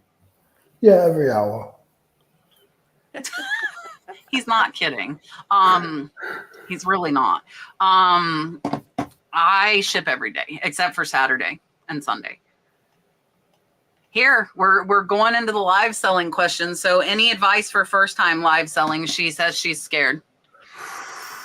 I mean, for your first time, I would put a couple decent items in there. Make sure you're not just trying to sell like leftover junk. Put some decent items in there, but be prepared. Have low expectations, and hope for the best. I mean, because it can go good, it can go bad. You just don't know. Like without a huge crowd, it's hard to tell. Like promote it, preload, take on your first time, preload all your items, take pictures of all your items, and give and have it listed multiple days in advance. So and promote it how you can on social media or whatever. Try to get people to come over and flag it. That's the best advice I guess. Don't just go in there and grab random items like item number 1. Like you see a lot of people that have a huge following do. Set yourself up for success by preloading and having good pictures. You won't have to do that forever, but the first time you need to do it. So you just need to be yourself. Keep in mind something that you want to chat about. Watch lots and lots and lots of other live sellers, because that's better than any practice that you'll get, really. But yeah, be prepared, have everything there that you need, have your tape measure, have your light, have your equipment, everything. Make sure you have a battery backup if you're going on a cell phone, if you don't have somewhere to plug into, all those things that you would, like, if you're watching somebody else and you've seen somebody else say, oh, I need to have this with me when I'm here, then, prepare yourself. And being prepared is it's huge. And once you get in the swing of it, like, I could just go turn on my camera and do a pop-up live right now and have no nerves about it at all, and eventually you'll get there. I do not sell on live. I'm afraid. I'm the same as your question. I am really afraid.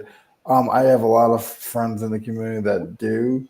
I will say, be careful also. If you have a little bit of a friend group or a following, your first couple of sales, you might do really good because the people that know you are supporting you. And then those next couple of sales, you're going to tank, and then you're going to be very discouraged. So just be careful with that, because, we all have friends in little groups here on the internet, and they're going to support you if you do it right. But after a couple of shows, you're not going to get that driven, like, you're not going to get those sales. So just be careful with that. And I'm just telling you from what I know. I don't do live sales. I'm so afraid. Somehow people are dressing up in costumes now in the chat. I'm not sure what's really going on here. So I would say, I'll tell you what's going on with that, because I was a pirate last week. Arg. I want to Yes. be a pirate. So our theme was pirate treasure for our raid train, and some of us dressed up. I'm sure there are pictures somewhere out there. So Maddie, I'm going to put Maddie's comment up. She says you have to be organized. I don't say you have to get, like, so once you're established, I don't think a picker description, because like Erin said, she does pop-ups. I was doing pop-ups. Yep. But if you're new, that would help. So if you put like your title and a picture of the item, then that can draw people into your sales. So like if you have Trifari jewelry, just as an example, and they're searching for it and they see that, oh, you're going to have one on your live sale. As far as just talking to people, it's going to take time. Go watch my first YouTube video. It will make you crack up. It is still there from 5 years ago. It is totally different from what you see in front of you today. The way that we get better at stuff is by doing it over and over and over and practicing. So same thing with starting a YouTube channel. Go back, go from the first date and look at some of your favorite content creators' first videos. It's not going to be what you expect. I will tell you that much. We get better with time, and be able to converse. You need to be ready to talk to yourself, because if you don't have a following, like talk about the cat or talk about something, you don't want silence. Somebody said answer questions immediately. That is another really good point as a buyer, especially if you have like 5 people in there. If you can't answer my question, I'm going to leave. I'm not going to buy something from you. Yeah, talk to the dogs. Whatever. You just keep talking. I could sit here and talk to you guys all night without you answering me. I have perfected that. But paying attention to the chat, I would expect to get less than you want for the item. I would not start items high. That is not going to gain you followers. And just keep doing it. But you might find that it's something that you don't like doing.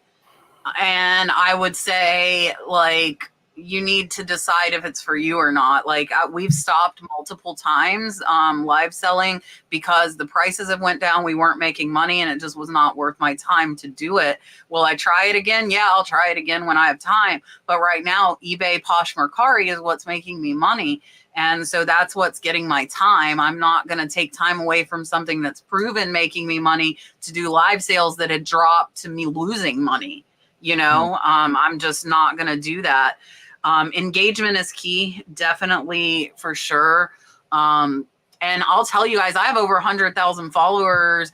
I was getting over 100 people in my whatnot shows. That dropped down to like 30. So the following, and I know people that have no following on YouTube and can carry more people than I do. So that's not necessary. It might give you a boost in the middle. The Jaden printer was given. Okay, hold on. Let me reverse this. So I gave away a Jaden printer on the live show last week. I did not hear from the winner. So if the winner was you, I have not went back. I do not chase people down to give them things for free. So I have not heard from the winner from the live show from last week. As far as the winner of the printer from the video from Sunday, was it Sunday? I'm going to draw the winner tomorrow. If you entered for the Jaden printer off my video, I will draw a winner and put it out in the video that I put out tomorrow. I forgot with all of the lovely, again, I know I keep using it as an excuse, but it's a true one. We have had multiple hurricanes and it has kind of thrown us for a loop here. Okay, last question, and then I'm going to let everybody tell you bye and tell you what they have going on. And we did get through all the questions that I caught. Again, there are over 400 of you here, and there is one of me watching this chat for your questions. So if I missed it, I apologize. I'm doing the best that I can. Normally, Rod helps me, and we look through the questions. Oh, it's not even a question. It's Karen saying she loves List Perfectly. I love List Perfectly, too. And again, they rolled out where the AI Express lister is available in all the packages, even the $29.99. So if you not wanting to pay the highest package was holding you back, it is now available in all of them. And the listing parties are helpful. Trish is a really good friend of mine, and she does Monday through Friday at 9 a.m. So it's almost like an office job conference for an hour. You can go in, ask questions, be in a community that is doing exactly what you're doing. And yeah, so definitely check out LP. I'll see if I can get some more free ones to give away to you guys maybe next week. I got to hook up my connections that I have and see what I can do for you guys. And if not, Marsha can you guys can get 30% off your first month using my code. Definitely try it. I really think that you guys will see the benefits if you're using it with any of these apps. If you don't put the work in, you're not going to get the return from it, right? You have to do the work. So, all right. I am going to let everybody tell you bye, tell you if they have videos, if they have podcasts, if they have a district, whatever they have, they can tell you. This is time for cheap plugs. Thank you guys so much. We've held over 400 for the whole show. I really appreciate all you in the chat. We could not do this without you guys. We could, but it would be very boring. But I appreciate you guys being here. So here is Jimmy. Yeah, everyone, thank you again so much. I love coming on the show because the chat is amazing. So many people here asking great questions and interacting, and I'm staring at the chat the whole time. So thank you again. I'm Jimmy. My YouTube channel is Old School Flips. I'm on TikTok and Instagram as well. And then I do a podcast that comes out every Wednesday, 10 a.m. Eastern. It's the Reseller Leftovers podcast with myself, Dan in Demand, and Joe Philly Picker. Perfect. Here is Erin. So I will second the recommendation for the Leftovers podcast. Granny Danny is amazing over there for entertainment purposes only. So I am on Instagram, Facebook, and District as Rebel Junque. If you want to see any of the districts that I'm on, you can find me there and look at my profile for whenever my next sale is coming up, and then you'll know which page that I'm going to be on. But District it's really neat. If you haven't been there and you're looking for a community or a specific topic or something that you want to buy or sell, try over there, because there are live sales, there is chat, there are static listings, so like just buy it now things are there. lots of conversations going on over there. I mean, there are districts there just for Taylor Swift things. There are things there just for tools. There are things there just for gears. So, I mean, you really give it a try. I highly recommend. But I am starting again the Great Estate Company, but you can find me under my profile there. You can find any of your favorite sellers under their profile there if they have signed up, like, you know, Kat the Nurse Flipper that comes over to see us every once in a while. Occasionally. Allegedly. And even find new sellers that you didn't know you needed to see. So highly recommend. All right, here is Leroy. Okay, guys, I appreciate being here. I don't like being here under these circumstances. Hopefully Rod is doing okay and he's safe and his family is safe and they can, all you guys in Florida, continue to be safe through the storms. I went through a lot of it last week, so I know what you guys are going through. On that part of it, I'm usually on Reseller Information Network on Tuesday mornings, and I do go once in a while on Buck Mountain Barn on Thursday nights. So I'm always around. And Kat and Rod, thank you guys very much for letting me come on again today. All right, I will have a video out tomorrow for you guys. What did I research? I researched something. I forget now. I actually need to record another video. Listen, I'm going to tell you guys what I did. On Sunday, I normally record 3 videos for the whole week. So I just record one day. I'm not a makeup and hair person. If you see me in person, you probably will see my hair up in a bun and there will be no makeup. That is me normally. This is not the normal me. So anyway, Sunday, my last video I was recording, I got like 25 minutes in and realized I didn't hit record. So I was talking for absolutely no reason. So that one I have to redo. I know that one is ornaments because we're coming up on Christmas. So on Friday, Power and now Hurricane Milton with sanding, I will have that up. I should be good as far as Hurricane. I am north of it. I think we might get tropical storm winds, but those are really nothing for us here in Florida. Rod is a direct hit, so definitely keep your thoughts with him. There are quite a few people, like I said, that are in Tampa, and they are going to be in the middle of this, so keep your thoughts with them. I appreciate Leroy coming on last minute, filling in for Rod. He again is dealing with stuff from the hurricane. Jimmy and Erin, thank you so much. Oh, let me see who's on next week for you guys. Let me see. What do we, if I have it, like, I don't even know. Let's see. Oh, next week's going to be fun. It's going to be Dagny Flying Pig Thrifts and Jake from J Ride Flips. So we'll have a good show for you guys next week. So we are here every Tuesday, 8 p.m. Eastern. I appreciate you all, and we will see you guys next week. Bye, guys.